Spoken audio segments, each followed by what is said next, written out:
일본 정부는 우리를 국외로 대피시킨다는 약속을 지키지 않았다.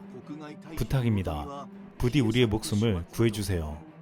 지난 2일 일본 매체 ANN은 일본 대사관 현지 직원을 인터뷰한 내용을 독점 보도했습니다. 일본 대사관에서 일했던 이 직원은 지금 미군이 완전 철수한 이후 위험도가 더욱 높아지고 있다고 말했습니다. 이 직원은 지난달 26일 대사관 직원과 그들의 가족들 약 270명과 함께 14대에서 15대의 버스에 타고 공항으로 향하고 있다고 했습니다.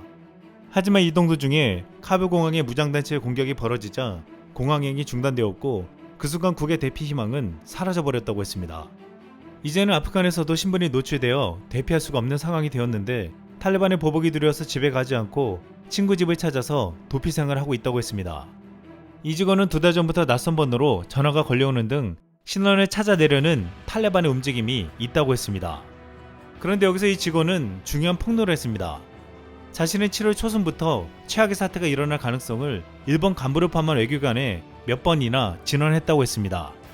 하지만 일본 외교관들은 탈레반이 카불을 함락시키는 일은 일어날 수 없다고 단언했다는 것입니다. 그리고 사태가 터지자 일본 대사관 측에서 절대 발설하지 말라고 말했고 특히 미디어에 말하지 말라고 말했다고 했습니다.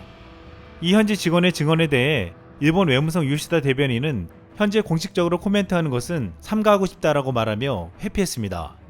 즉 일본에서는 아프간 현지 직원들이 사태를 파악하고 위험하다고 했는데도 아무런 문제가 없다고 말했고 정작 문제가 발생하자 아프간 현지 직원들은 버리고 자신들만 떠나버렸다는 것입니다. 이번에 유일하게 구출된 일본인 야세이 히로미는 최근 온라인 증언을 통해 이런 일본 정부에 대해 거센 비판을 했습니다. 야세이는 군대를 철수시킨 미국 정부는 지금도 현재 남겨진 아프간인들에게 반드시 당신들을 탈출시키겠다는 메시지를 보내고 있는 반면 일본 정부는 특별한 메시지를 현지 아프간인들에게 보내고 있지 않다라고 했습니다. 결국 지금 현지인들이 오히려 나에게 상황이 어떻게 되는지 묻고 있다라고 말했습니다. 야스이는 이런 상황이 어이가 없다며 대피하는 현지인 입장에서는 일본 외무성이 정확한 정보를 알려주지 않았고 좀 더 일찍 구조작전이 이루어졌다면 좋았을 것이라고 말했습니다. 야스이는 답답한 일본 정부에게 방법까지 알려주었습니다. 지금이라도 일본 정부가 움직이지 않으면 안 된다며 구체적으로 탈레반과 오랫동안 관계를 맺어온 이웃 국가 중 파키스탄과 외교 협상에 나서야 한다고 제안한 것입니다. 하지만 지금 일본에서는 자위대법 때문에 구출하지 못했다며 법을 고쳐야 한다는 정치적인 목소리만 나오고 있습니다. 일본 나카타니겐 전 방위상은 자신의 SNS를 통해 한국, 영국, 캐나다 등은 현지 대사관 직원 등 전부 관계자들이 남아 아프간인들의 탈출을 도와 결국 성공했지만 일본은 대사관 직원 12명이 먼저 현지를 빠져나오면서 대응 지원이 야기됐다고 비판했습니다. 또한 마이니치 신문은 이를 컨트롤할 모태기 외무상은 당시 중동 순회를 하면서 즉각 대응하지 않았다고 꼬집어 말했습니다. 호사카 유지 교수는 일본의 실패는 군대를 가본 적 없는 정치인들이 이끄는 자위대의 군사적 능력이 없기 때문이라고 했습니다. 한국은 수송기가 떠날 때부터 인천공항에 도착할 때까지 모든 것이 철저히 비밀에 붙여졌던 것과 달리 일본 측은 이륙하는 모습부터 경유지, 작전 범위까지 언론에 소상히 공개했습니다. 이런 모습은 제대로 군사작전을 알고 있다면 결코 나올 수 없는 행동이었습니다. 일부 국내 네티즌은 이번 작전의 성공이 특전사 출신의 대통령이 있었기에 나올 수 있었던 작전이라고 말하기도 했습니다. 실제로 문재인 대통령은 8월 초에 상황을 접하고 보고를 받았는데도 이 사안에 대해서 발설하지 않았다고 했습니다. 그리고 이 작전은 8월 초부터 준비하기 시작하여 각 부처가 미라클 작전 수행을 위해 태스크포스를 만들어 기민하게 움직였다고 했습니다. 결국 많은 부처와 인력이 협조를 받았는데도 정보가 유출되지 않았다며 보안 유지에 총력을 기울인 점이 작전 성공에 크게 기여했다고 했습니다. 지난 1일 탈레반을 피해 탈출해 폴란드 난민 캠프에 겨우 도착한 한 아프간 아이에게 안타까운 일이 벌어졌습니다. 5살밖에 안 된 아프간 소년이 야생 독버섯을 먹고 목숨을 잃는 사건이 발생한 것입니다.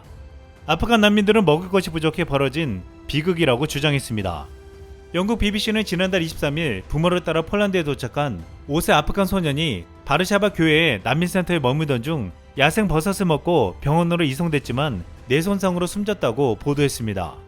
지금 1살 위인 형도 함께 독버섯을 먹어 치료를 받고 있는데 간이식 수술까지 받았지만 위중한 상태로 알려졌습니다. 이들 가족은 난민센터 근처에 있는 숲에서 버섯을 따서 수프를 만들어 먹은 것으로 전해졌습니다. 이런 가운데 한국에 간 아프간 난민에 대해서는 외신에서 놀랍다는 반응을 보이고 있습니다. 로이터 통신은 아프간 난민이 한국 정부가 난민이 아닌 특별 기여자의 지위를 부여했다는 사실에 감사하다고 말했습니다. 특히 한국인들은 앞다투어 한국의 정을 아프간인들과 나누고 싶다면서 음식과 육아용품 등을 전달해 주었습니다. 지금 미국에서는 아프간 사태에 대해서 바이든 대통령에 대한 비난이 커지고 있지만 한편에서는 아프간을 떠나 더욱 중요한 중국과 북한의 위협에 대해서 집중해야 한다고 말하고 있습니다. 이 때문에 지난 1일 미국 의회에서는 파이브 아이즈에 한국을 넣고 주한미군을 계속 유지해야 한다는 법안을 의결했습니다. 아프간 사태는 우리 정부와 국민들에게도 스스로의 힘이 없으면 미래가 없다는 것을 보여주었습니다. 여기에 2일 우리 국방부가 발표한 국방중기 계획이 주목되고 있습니다. 5년간 총 315조 2천억 원을 투입하는 2022-2026 국방중기계획은 연평균 증가율 5.8%로 2021-2025년 국방중기계획보다 14조 5천억 원이 늘어났습니다. 여기서 가장 눈에 띄는 대목은 강력한 억제력을 갖추기 위한 미사일 개발 계획이었습니다. 지난해 군 당국은 탄두 중량 2톤의 괴물 미사일로 불리는 현무포 개발에 성공했다고 알렸습니다.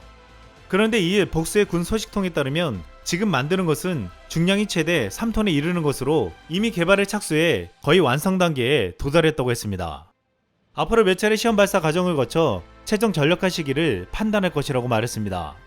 이 미사일은 무거운 탄두 중량에도 사거리가 350에서 400km에 이르러 전방에 배치되면 북한 전역을 타격할 수 있을 것으로 전해졌습니다. 이 탄도미사일은 지하 수십 미터를 뚫고 들어가 경과한 갱도와 지휘소는 물론 지하 미사일 시설 4일로까지 파괴할 수 있어 핵미사일과 대륙간 탄도미사일 발사 전에 무력화할 수 있는 것으로 알려졌습니다. 즉 전술핵급 무기급에 상응하는 위력을 발휘할 수 있다는 의미입니다.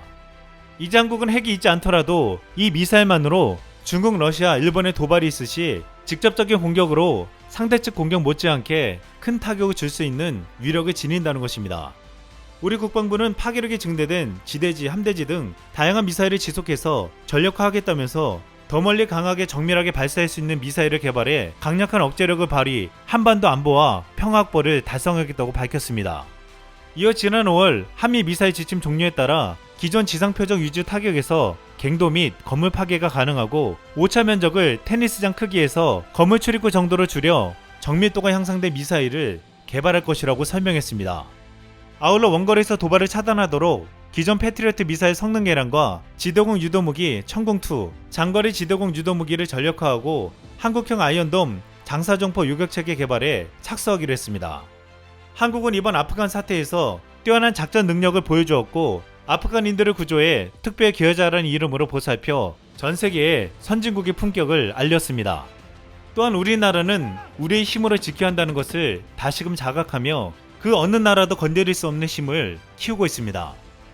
이상 쓸망했습니다.